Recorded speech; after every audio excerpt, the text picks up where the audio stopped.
Amados irmãos, em nosso Senhor Jesus Cristo, o Senhor que encaminha os nossos corações para o amor de Deus e a constância de Cristo, esteja convosco.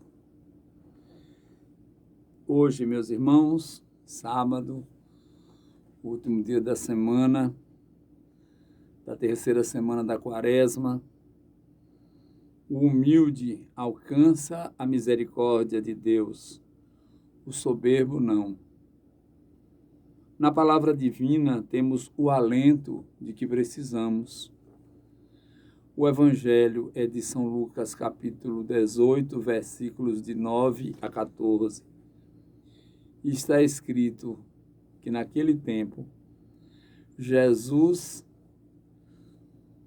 contou esta parábola para alguns que confiavam na sua própria justiça e desprezavam os outros. 2 homens subiram ao templo para rezar. Um era fariseu, o outro cobrador de impostos. O fariseu de pé rezava assim em seu íntimo: Ó Deus, eu te agradeço porque não sou como os outros homens, ladrões, desonestos, adúlteros, nem como este cobrador de impostos. Eu jejuo 2 vezes por semana e dou o dízimo de toda a minha renda. O cobrador de impostos, porém, ficou à distância e nem se atrevia a levantar os olhos para o céu, mas batia no peito, dizendo: Meu Deus, tem piedade de mim, que sou pecador. Eu vos digo que este último voltou para casa justificado, o outro não.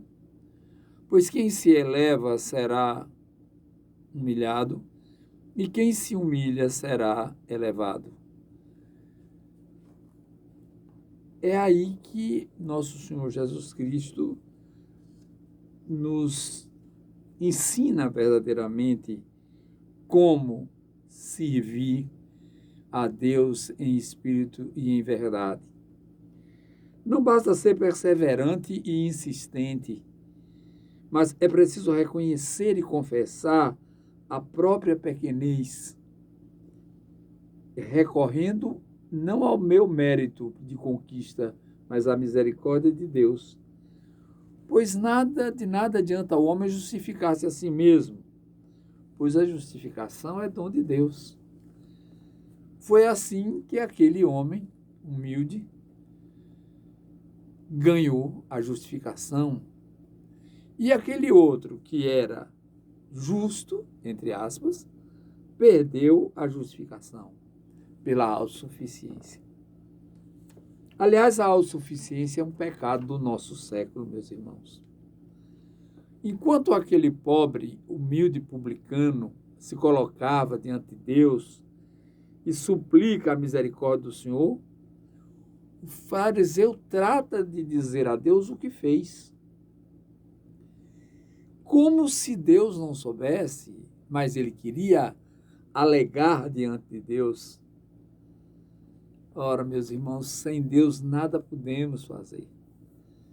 Então, a maluquice daquele homem, a loucura daquele homem, cego espiritualmente, chegou ao absurdo dele dizer a Deus como quem reivindica a recompensa de tudo aquilo que já havia praticado de bom, mas que necessariamente torna-se mal, porque não é feito pelo Espírito servir, mas o Espírito servir-se. É esta a questão do fariseu e do publicano.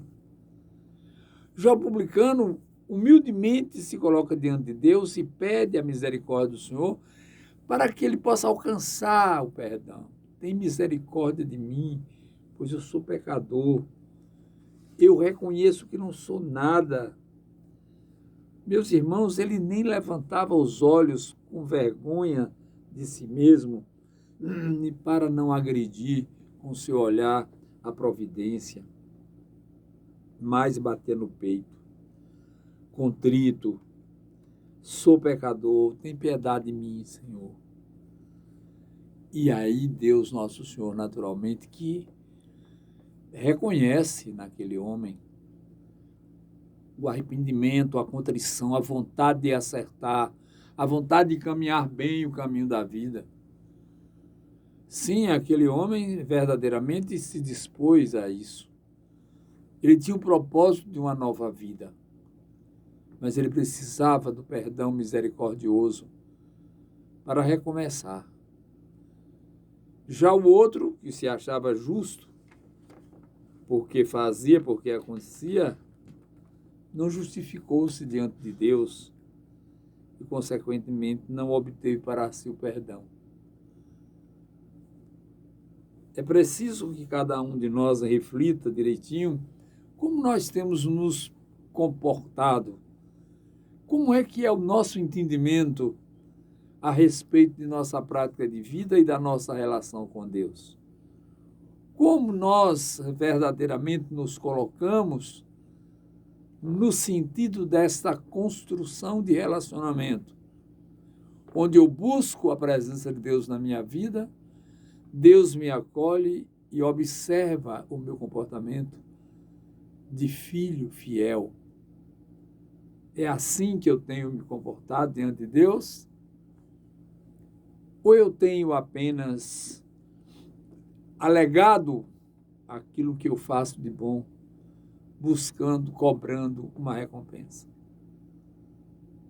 Muitas e muitas vezes, quando nos acontece determinado incidente, as pessoas costumam dizer: mas como aconteceu isso com ela? Uma pessoa tão boa.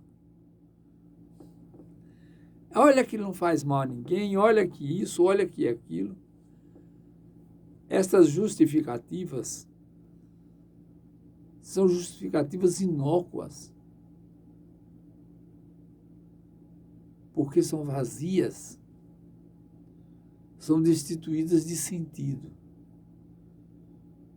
Portanto, procuremos, com todo esforço, construir efetivamente pela humildade, pela contrição, pelo desejo de não mais pecar, essa boa relação com Deus, essa relação que nos leva de volta à casa do Pai.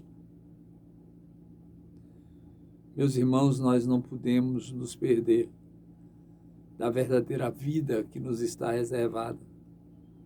Para conquistá-la, precisamos da humildade, da sinceridade dos nossos corações, não de uma referência de que eu sou assim, eu sou esse, eu sou aquele, não desta alegação vazia, mas na presciência de Deus vai estar lá o critério que nos dará a oportunidade de recebermos o prêmio da bem-aventurança eterna. Que o Senhor nos abençoe neste final de semana, em nome do Pai, do Filho e do Espírito Santo. Vamos em paz e o Senhor nos acompanhe.